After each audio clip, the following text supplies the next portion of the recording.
বৃষ্টি দ্বারা পুরো বিশ্বকে ভিজিয়ে দেন।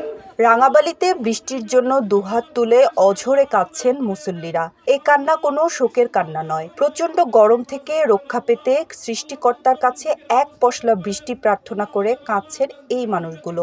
এ যেন উপায়ন্তহীন মানুষের সর্বশেষ প্রচেষ্টা। এই প্রচন্ড গরম থেকে পরিত্রাণের জন্য নামাজ আদায়ের পর মোনাজাতে একটু বৃষ্টির আশায় অঝরে কাঁদছেন মুসল্লিরা।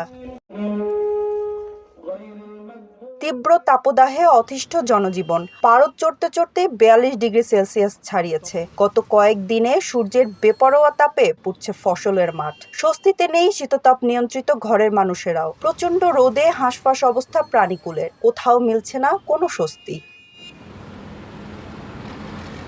রোদের এমন তীব্রতা দেখা যায়নি খুব কাছাকাছি সময়ে, ফলে বাধ্য হয়েই দেশে জারি করা হয়েছে হিট অ্যালার্ট। বন্ধ ঘোষণা করা হয়েছে শিক্ষা প্রতিষ্ঠান।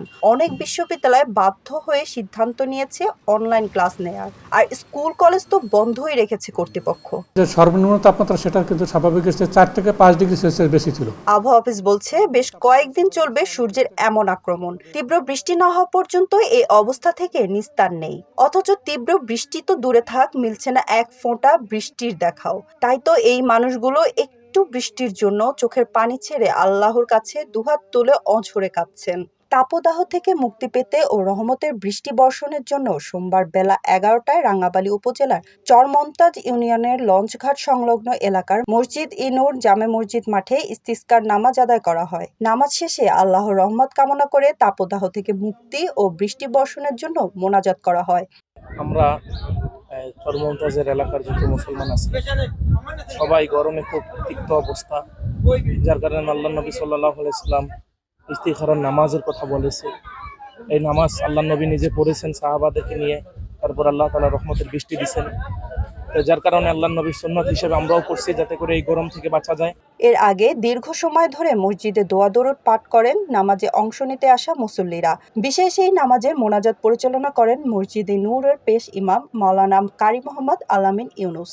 আল্লাহর রহমতের বৃষ্টি যেন আমাদের উপরে বর্ষণ হয়, এবং আমরা দোয়া ইউনুসের ব্যবস্থা ছিল, দোয়া ইউনুস খতম হয়েছে, আমরা সবাই পড়ছি যাতে করে আল্লাহ তাআলা বালা মুসিবত থেকে আমাদেরকে সকলকে হেফাজত করে।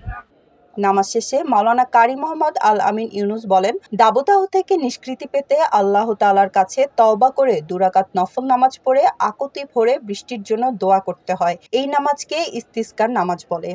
মূলত সবাই যেন আল্লাহ তাআলার রহমতের বৃষ্টি পায় এবং সবাই যেন আল্লাহ তাআলার বালা হাওয়াই এবং আসমানি জমিনি বালা মুসিবত থেকে যেন সবাই হেফাজত থাকতে পারে। শুধু রাঙাবালি নয়, প্রচন্ড গরম থেকে মুক্তির আশায় আল্লাহর কাছে পানা চেয়ে ইস্তিসকার নামাজ আদায়ের খবর এসেছে চুয়াডাঙ্গা ও যশোরের বিভিন্ন অঞ্চল থেকেও। গরমে খুব ক্লান্ত আল্লাহ, মানুষ গরমে খুব